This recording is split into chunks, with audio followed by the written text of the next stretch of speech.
Resident Evil 2 gets a $900 limited edition, Overwatch's disappointing Summer Games 2018, an update on Yellowstone, and a Patreon exclusive. I talked to you about a quadruple amputee who walks down the aisle on her wedding day. Hey, I have a lot to complain about, so let's do this.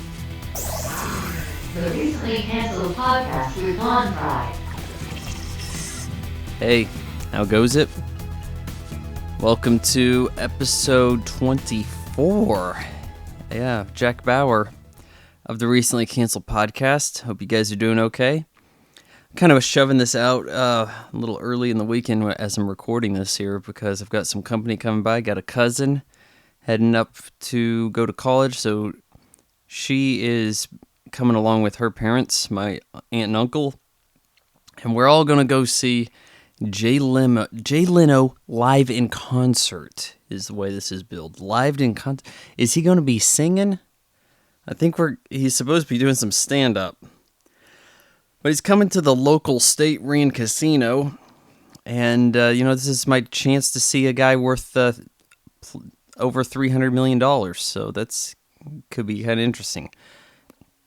I don't know what to expect. Yeah, how funny could Jay Leno be today, and without the writing staff to give him the 10-minute monologue as he had every day for so many years? I don't know. I don't know what to expect, and that's kind of exciting to me. So I saw this news come out recently regarding the Capcom's Resident Evil 2 remake. Everybody's talking about this shit. It's like, hey, you playing Resident Evil 2 Remake? You're a fan of Resident Evil? Well, if you like Resident Evil 1 and 2, you're going to have to play this remake. Why would me enjoying Resident Evil 2 necessitate me wanting to play the remake? I played Resident Evil 2. I have some memory of the story. I played through it a few times, actually. It was a good, challenging game. I never could get through it fast enough to unlock the hunk and tofu stuff. I think I got hunk, but I didn't get tofu. Some of you know what I'm talking about. But they have this new version of this game coming out. It seems like we spend the summer hyping up games for their fall release. We're going to have these fall drops on us, right? Where what we have is Black Friday is everything in the gaming industry. So we're going to put out a bunch of games that are bugs and have day one patches required so you can even start them. And then you hope eventually that they fix them, and that's the gaming industry. Well, Resident Evil 7's game engine going to be used for Resident Evil 2 Remake, though I don't believe this is going to be a first-person thing. It's going to be very over-the-shoulder third-person, and it looks impressive in the demo, but you have to wonder how much of that is you actually playing it to some degree. Like, okay, default shake-off zombie button. You know what I mean? Well, $900 limited edition, Japan only. Comes with this typewriter and some pseudo ink ribbon thing replicating how the game does the saves. Then I see the picture of it. They're not showing the typewriter, but they're showing it in use in the game. And it's like, there's clearly a computer monitor in front of Leon Kennedy here. How does this work out? It's not really a typewriter. Additionally, do you need to spend $900? Suppose the game and the DLC, season pass, all this shit, give that $100. $800 for a typewriter? You can't give that shit away right now. And here we are, limiting editioning the shit up. Oh, well, it's a video game, but it's got a giant item for a limited edition. There was a time, this was well over 10 years ago, where I was picking up some limited editions of games when they were fairly conservative on what the price was and the like. I'm looking across over at a shelf over here. I've got Grand Theft Auto 4 Special Edition, it says. I have the Collector's Edition of Halo 3, which was a fairly mediocre by Halo game standard, though I do come across people saying that's their favorite.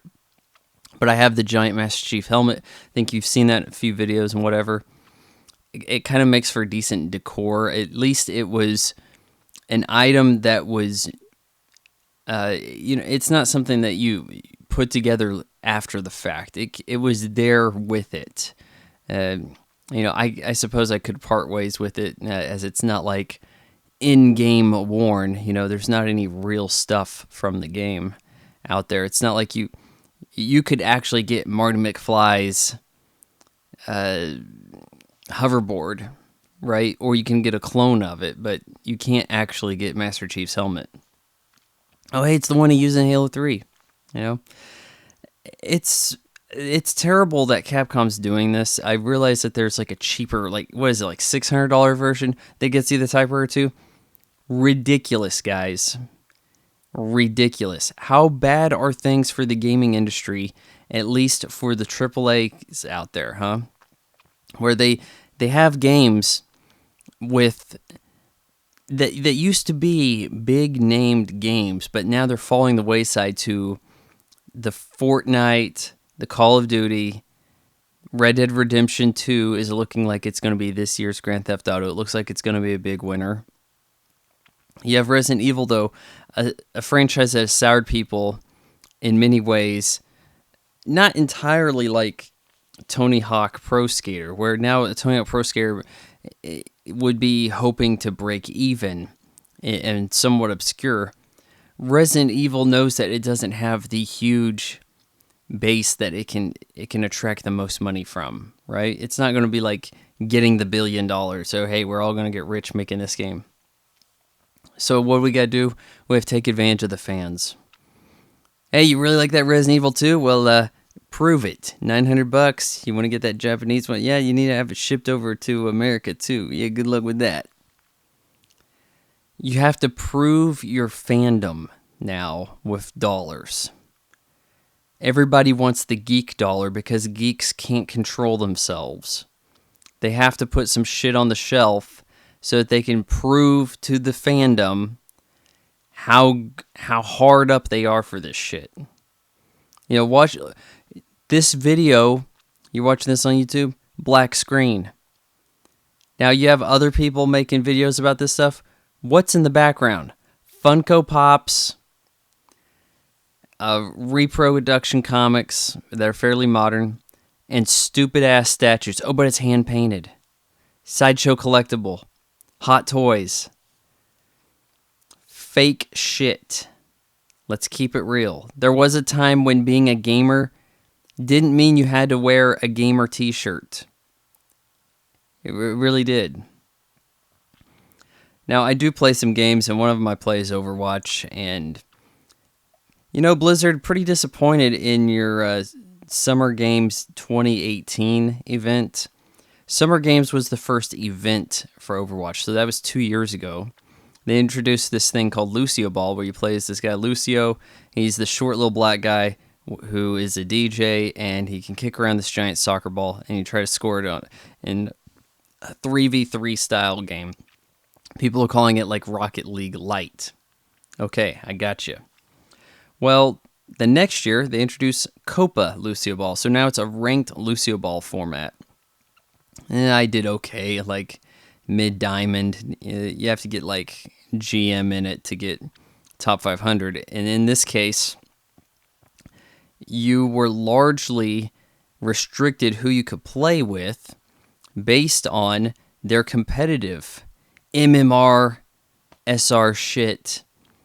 There's a secret way of calculating how good you are at the game. Well, the game knows how good you are, and it knows where you should be. So it gives you people to play with who are at your skill level. Well, then how does that equate to a different event?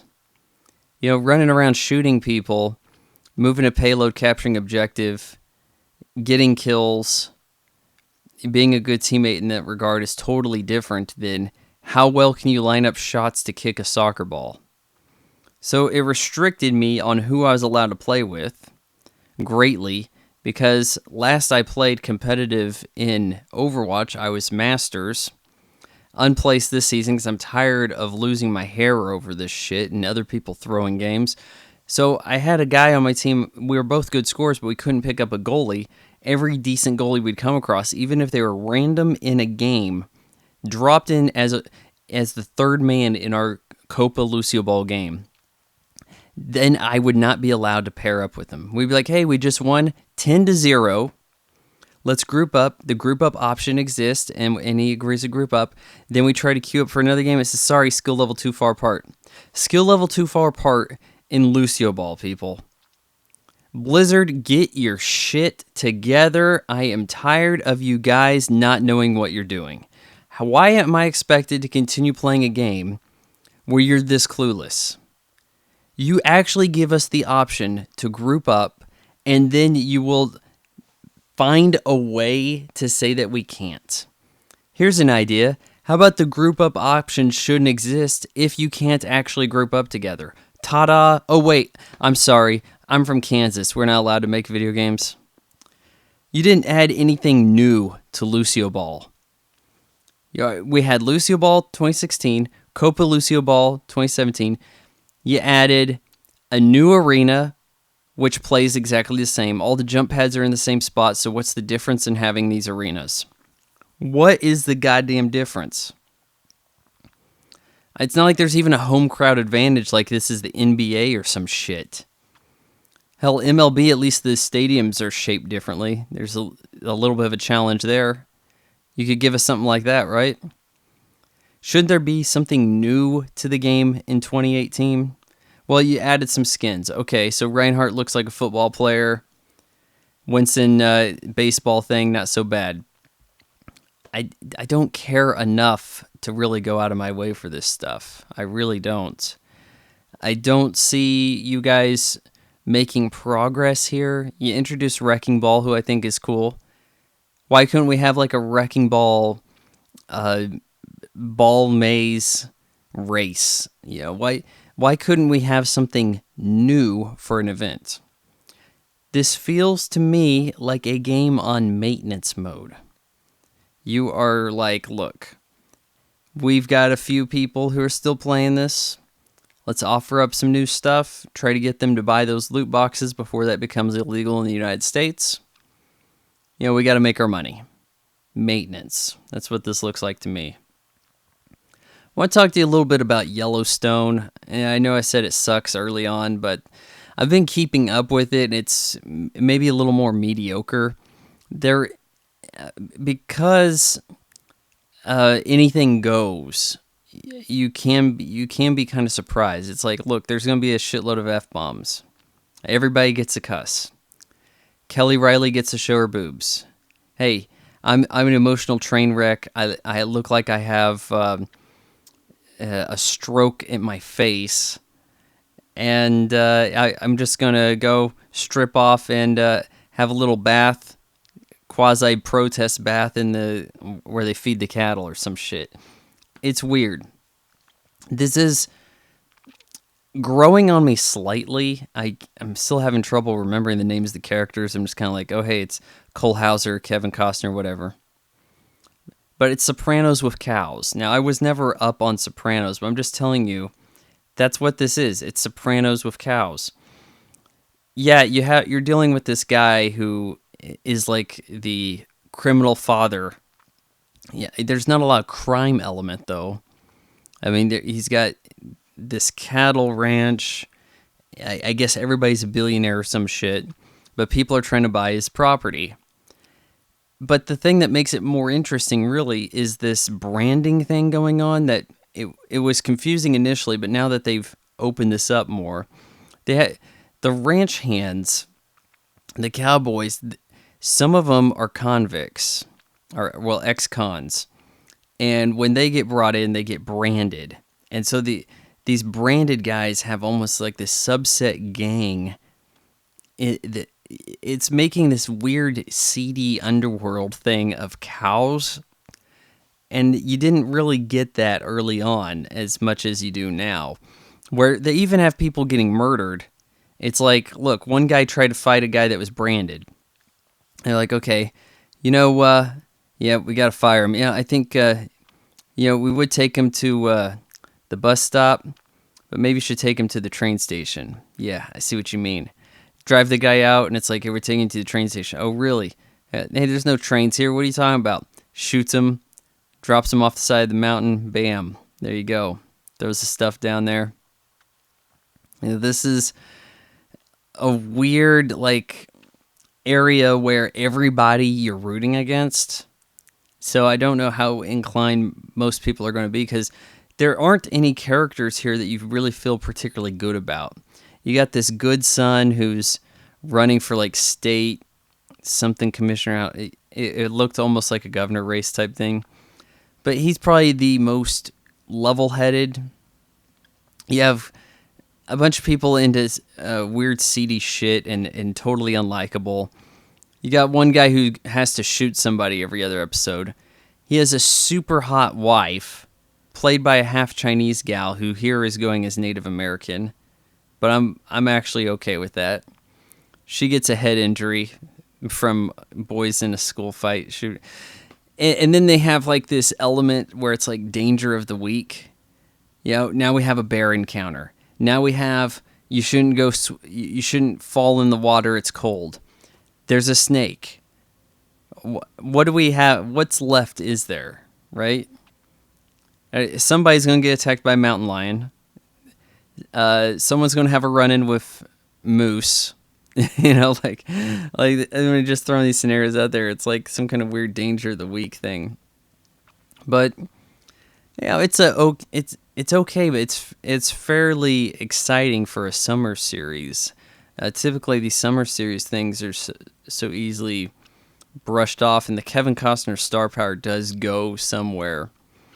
I think it's picked up for another season. It's doing pretty well for Paramount Network. And you're probably going to get some more boobs to come, right? Yeah, I mean, what usually seems to be the case here is that they front load these edgy series with that stuff, and then they'll go a whole season without anything. I haven't seen Orange is the New Black in in a long time, but I think everybody that's a name on that show now no longer gets naked. They lure you in with this promise. Oh, hey, you keep watching, there's going to be more nudity. Yeah, okay, well, maybe not, that's... So I wouldn't expect there to be more after the or coming up even. I mean, hell, the British chick with the paralyzed face, maybe she sluts out some more. Wouldn't surprise me exactly.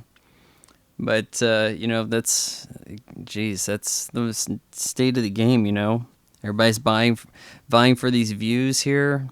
Everybody wants the eyeballs. Hey, here's some boobs. Hey, tune in. Hey, we get to use the F word. In some ways, it might be getting more interesting, though. I'm just saying you can't root for these people. So that does it for the recently canceled podcast this week, the free version, that is. I'm just kind of rushing this on through because got company, may not have time to record a lot of news that comes up in the week. But that's what I got for you. If you want to hear about the last topic, kind of how it also ties in with a local occurrence, go ahead, subscribe to the Patreon. That's $1 a month. Gets you full access to the recently canceled podcast. You get to hear all the hidden away topics that need to be unlocked, right?